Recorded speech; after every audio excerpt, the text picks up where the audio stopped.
สบายดีทุกคน หลังจากไฟไหม้ตลาดสุขสมบูรณ์เฮาเนาะในวันที่1เดือน8 2026เนาะแต่ว่าเฮามาแปลงได้มาเก็บภาพบรรยากาศคืนเนาะแต่ว่าเบิ่งข้าวของเสียหายต่างๆแต่ว่าเฮายังบ่ฮู้สาเหตุเรื่องที่ว่าหลังจากกระแสเพลิงมันไหม้ตลาดหลัก3เมืองตะแคะแขกขมวดนี่แต่ว่าในจุดนี่ก็เป็นข้าง2เนาะข้าง2นี่ถือว่าเสียหายหนักหลังจากหั่นเข้าไปกวดเบิ่งว่านี่ถือว่า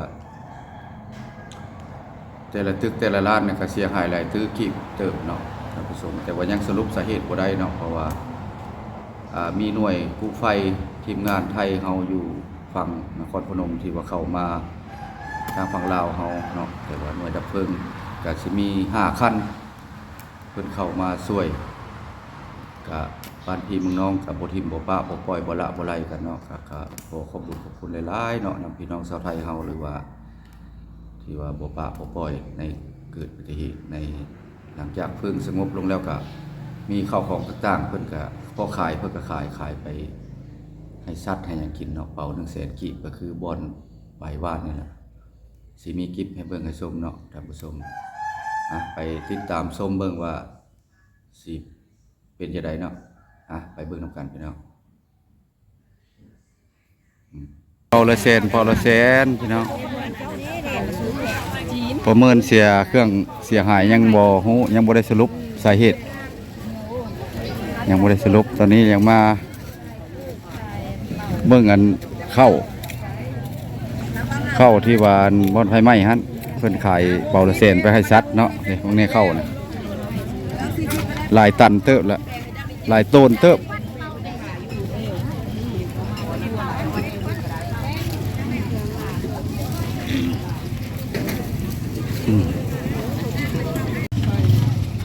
อันนี้โตเข้าที่ว่าไฟไหม้เนาะเพิ่นตักเอาหรือเพิ่นขายเนาะนี่ไปเกลือซัดถือว่าได้อยู่บ่เชียวอันใช่ว่าอันเข้าบ่อนที่ว่าเกลือซัดได้เปาละแสนบ่เคยเห็นพอว่าได้ยินเห็นลูกเพจว่าเขาให้มาเบิ่งให้เขาจะได้ไปเกลือซัดเปาละแสนโอ้เปาละแสนยังหลายอยู่บ่จะได้หมดได้เนาะเอาไปเกลือซัดยังได้อยู่นี่เนาะโอ้เปาละแสนตักเอาซ้ำนี้เบิ่งโทรหาเขาเจ้าสิฮอดเนาะไปสงบก่อนบ่ได้ฮอดไปนี่ฮอดห้องนี้หมด2ห้องเลยหลัก3เฮาตลาดสุขสมบูรณ์มูลค่าการเสียหายยังสรุปบ่ได้เนาะแต่ว่า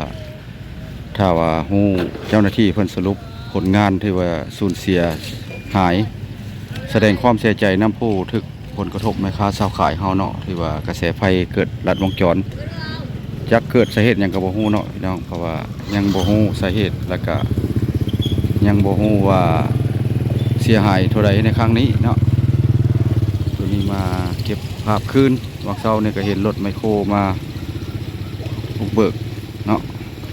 ยังสรุปบ่ได้ถ้าว่าสรุปได้สิประเมินให้ FC เบิ่งหรือว่าท่านผู้ชมเบิ่งเนาะตลาดสุขสมบูรณ์เฮาก็เกิดกระแสไฟมาก็ประมาณอยู่เป็นครั้งที่2เนี่ยครั้งนี้เป็นครั้งยิ่งใหญ่ที่สุดประเมินเบิ่งก็สิบ่หลุด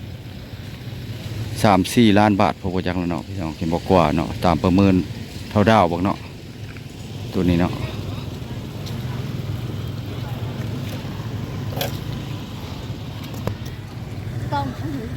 ห้องนี้ถือว่าหมดเลยหานเป็นหานจีนตัวนี้หมดเด็ดเลยจะได้ดิเที่ยวตอนนี้ยังมีคนที่ว่าตักเข้าของต่างๆเนาะที่ว่าไฟไหม้เข้าเพิ่นประกาศขายไปเกลือซัดคือว่าได้ยินว่าเพิ่นลงประกาศว่าเป่าละแสนกีบเนาะเข้าไปเบิ่งตัวจริงเนาะผสมนั่น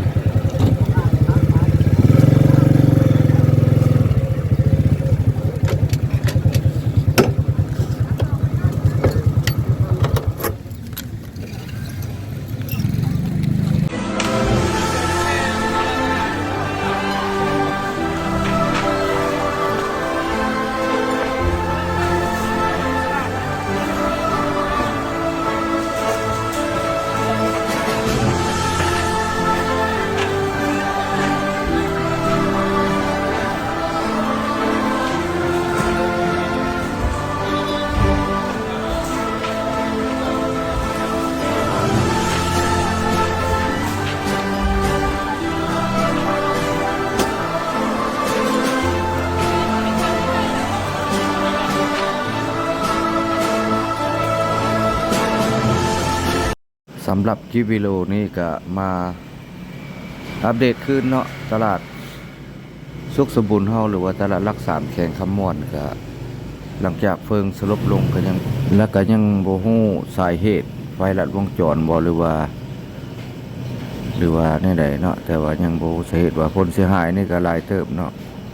หลายตื้อเติบเพราะว่าถ้าว่า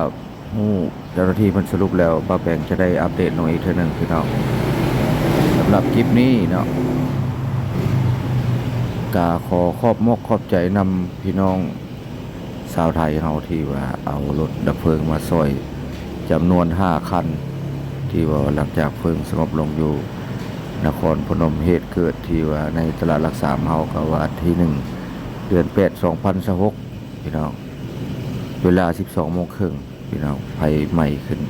12 โมงกลางวันอยู่ตลาดรักษาเฮาคลิปนี้ก็มาอัปเดตคืนเนาะก็เป็นอันนี้นะคลิปนี้ก็บ่มีหยังหลายคลิปนี้ก็ขอปิดคลิปไว้เพียงส่ำนี้พี่น้องเฮาไปก่อนหมดสุขสุขคนเด้อหมดสุขสุขคน